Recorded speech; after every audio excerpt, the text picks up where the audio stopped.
বাঙালি খানায় সবাইকে স্বাগত জানাই। আজকে করব পাকা লঙ্কার সস।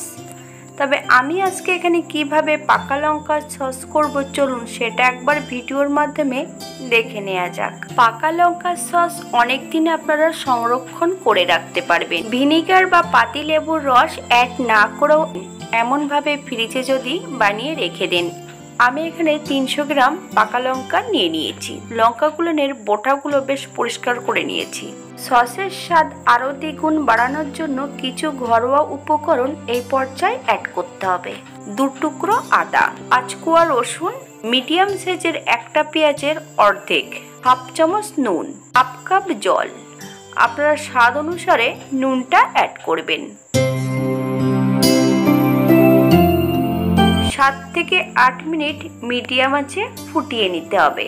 তবে আমি রান্নাটি করছি ইলেকট্রিকে।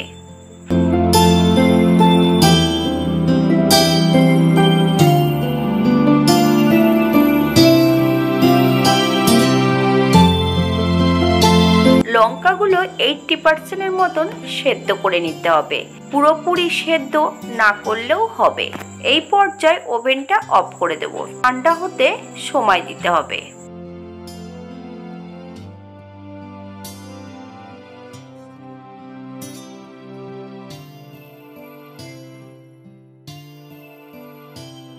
ঠান্ডা হবার পর সম্পূর্ণ লঙ্কাগুলো জল ঝরিয়ে নিতে হবে।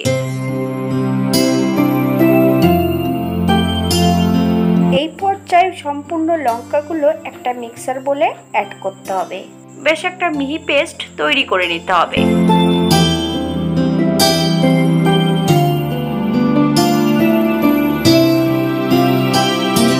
এই লঙ্কার মিহি পেস্টের মধ্যে 1 লিটার জল অ্যাড করতে হবে। ভালো করে একটা ছাঁকা দিয়ে ছেঁকে নিতে হবে। এই পর্যায়ে একটা স্টিলের চালনি দিয়ে সম্পূর্ণ লঙ্কার জুসটা ছেঁকে বের করে নিতে হবে। লঙ্কার থেকে যখন জুসটা বের করবেন কাজটা কিন্তু খুবই সাবধানে করতে হবে যাতে লঙ্কাগুলো ছিটকে গায়ে না লাগে। তবে আমি এখানে লঙ্কার দানা বা লঙ্কার খোসাগুলো অ্যাড করব না। আপনারা না ছেঁকেও করতে পারেন। ওই মিহি পেস্টটা দিয়েও ঠিক সস একইভাবে তৈরি করা যাবে। একটা কড়াইতে 1 চামচ সাদা তেল অ্যাড করতে হবে। বেশ মিহি করে 5 থেকে 7 কোয়া রসুন কুচিয়ে অ্যাড করতে হবে। 2 থেকে 3 মিনিটের মতন মিডিয়াম আঁচে ভেজে নিলেই হবে। এই পর্যায়ে সম্পূর্ণ লঙ্কার জুসটা অ্যাড করতে হবে।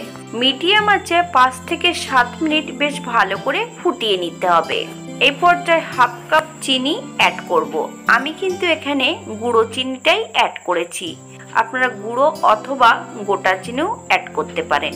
আরও 3 থেকে 4 মিনিট ফুটিয়ে নিতে হবে হাই ফ্লেমে। 3 চামচ কর্নফ্লাওয়ার একটু ঠান্ডা জলতে বেশ ভালো করে মিশিয়ে নিতে হবে। ঠিক এমন একটা লিকুইড তৈরি করে নিতে হবে।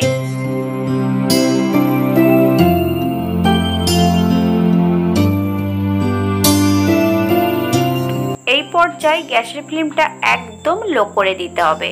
সম্পূর্ণ কর্নফ্লাওয়ার গোলা জলটা অ্যাড করতে হবে। কন্টিনিউ 3 থেকে 4 মিনিট নেড়ে নিতে হবে যাতে কড়ার নিচটাতে দলা দলা পাকিয়ে না যায়। কন্টিনিউ নাড়তে হবে।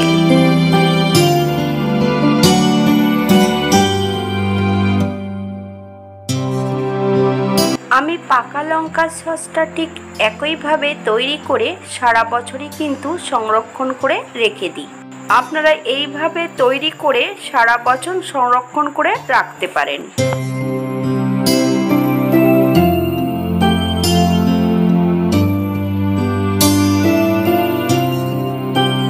আপনারা এর থেকে মোটাও করতে পারেন সসটা অথবা পাতলাও করতে পারেন। আপনাদের পছন্দ মতন আপনারা সসটা তৈরি করে নেবেন। এই পর্যায়ে আমি গ্যাসের ফ্লেমটা অফ করে দেব। ঠান্ডা হওয়ার জন্য সময় দিতে হবে। আপনারা যদি সসটা অনেক দিন রেখে খেতে চান তাহলে এখানে আপনারা ভিনেগার অ্যাড করতে পারেন। সস ঠান্ডা হবার পর 2 কাচের জারে আমি সস ঢেলে নেব। আপনারা আপনাদের পছন্দ মতন জারে ঢেলে নিতে পারেন। আজকের ভিডিওটি এই পর্যন্ত। সবাই সুস্থ থাকবেন, ভালো থাকবেন। অন্যদিন নতুন ভিডিও নিয়ে আপনাদের সামনে আবার আমি হাজির হব। হাতে যদি একটু সময় থাকে তাহলে একটা লাইক, কমেন্ট, শেয়ার করবেন। ভিডিওটি ভালো লাগলে চ্যানেলটি সাবস্ক্রাইব করে পাশে থাকবেন। নতুন ও পুরনো সকল বন্ধুদের অসংখ্য ধন্যবাদ ভিডিওটি দেখার জন্য।